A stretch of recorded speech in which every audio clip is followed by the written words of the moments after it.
A paz de Jesus, tudo bem com vocês? Meu nome é Lucas. Hoje estamos mais um dia na Bíblia do nosso dia a dia e vamos fazer a leitura de Hebreus, capítulo 5. Pessoal, um breve aviso aqui, né? Eu me confundi na hora que eu estava fazendo as leituras.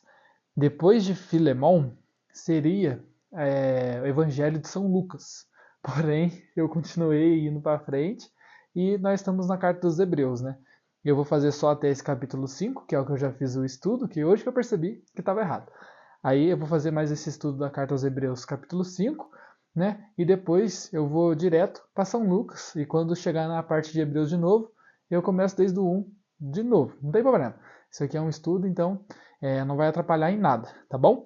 Só um aviso para vocês, né? Que o pessoal que está acompanhando às vezes vai se confundir, porque amanhã, né? Eu vou começar a fazer o Evangelho de São Lucas, tá bom? Mas hoje vamos fazer Hebreus capítulo 5, depois a gente muda, tá bom?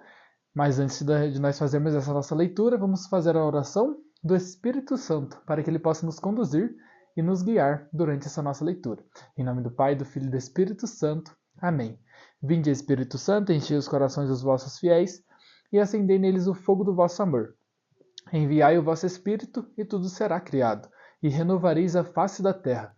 Oremos. Ó Deus que instruíste os corações dos vossos fiéis com a luz do Espírito Santo, fazei que apreciemos retamente todas as coisas, segundo o mesmo Espírito, e gozemos sempre da sua consolação, por Cristo Senhor nosso. Amém.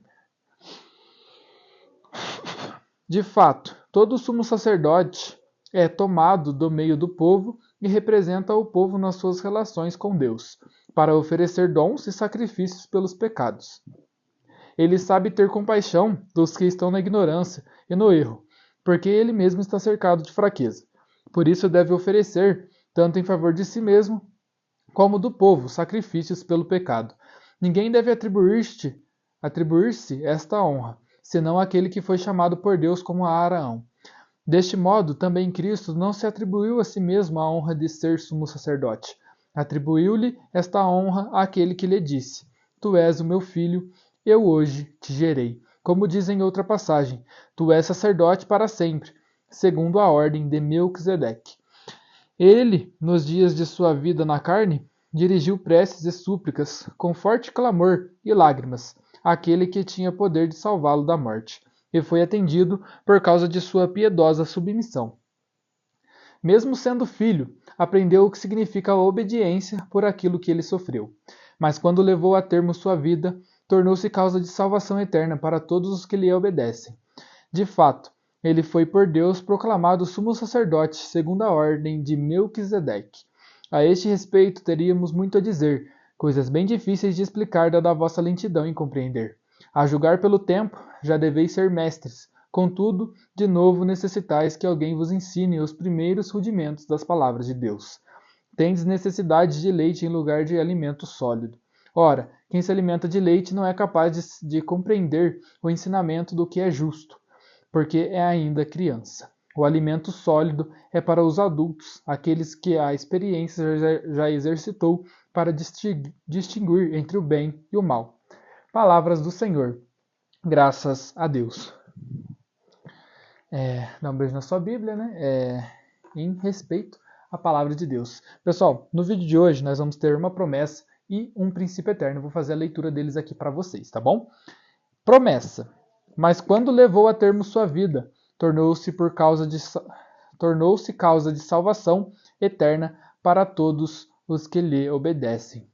Então, quando Jesus levou a termo sua vida, né, quando sua vida chegou ao fim, com o seu sacrifício por todos nós, ele nos salvou do pecado. O sacrifício de Jesus foi uma oferta de expiação pelos pecados do mundo inteiro, pelos pecados de todas as pessoas, né? Então, nós temos uma promessa de salvação eterna para todos que obedecem a Jesus Cristo, para todos que seguem as suas ordens, para todos que ouvem as suas promessas, para todos que acreditam que Jesus Cristo é nosso Deus, é nosso Rei, né? Aqueles que obedecem a Jesus Cristo têm a salvação por meio do seu nome. E princípio eterno. De fato, ele foi por Deus proclamado sumo sacerdote, segundo a ordem de Melquisedeque. Foi nessa parte aqui, quando eu estava dando uma estudada sobre essa parte, quem é Melquisedeque, sobre essa parte, que eu percebi que eu estava fazendo a leitura das partes erradas, né? Eu falei assim, teoricamente essa parte é mais difícil do que as outras que a gente está estudando normalmente na nossa leitura. Então, após eu fazer a leitura dessa palavra e estudar um pouquinho mais a fundo, percebi esse erro, que eu deveria estar indo para a carta de São Lucas, né? De fato, Jesus foi proclamado por Deus sumo sacerdote, segundo a ordem de Melquisedeque.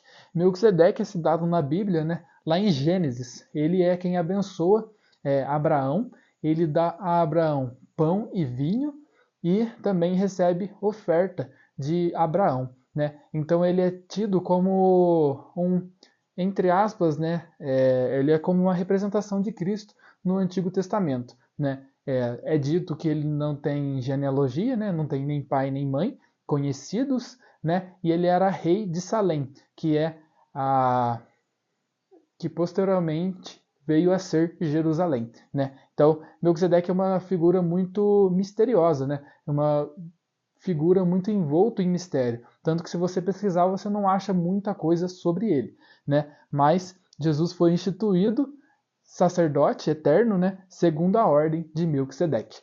Pessoal, muito obrigado por assistirem esse vídeo. Deixe um comentário, deixe um like. A paz de Jesus, salve Maria e tenham um ótimo dia.